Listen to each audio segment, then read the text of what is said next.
মা বোনেরা, ভুলেও কখনো তিনটি জায়গায় যাবেন না।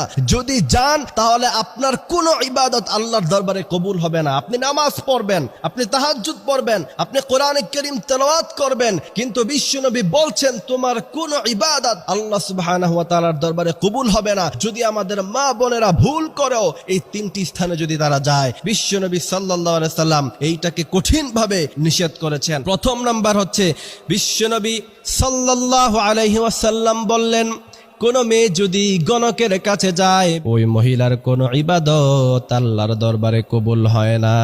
দ্বিতীয় নাম্বার হচ্ছে, মাজারে গিয়ে যদি সিজদা করেন, লা ইন আশরাকতা লা আহবাতান্না আমালুক, সমস্ত আমল ধ্বংস হয়ে যাবে। তৃতীয় নাম্বার হচ্ছে, ভুল ক্রমে সেখানে যাবেন না যেখানে পাখি দিয়ে ভাগ্য নির্ধারণ করে। মাঝে মধ্যে ফেসবুকে ভিডিও পান না আপনারা, তোতা পাখি বা এই সমস্ত কিছু পাখি খাঁচার মধ্যখানে থাকে, সামনে কিছু কাঠ থাকে,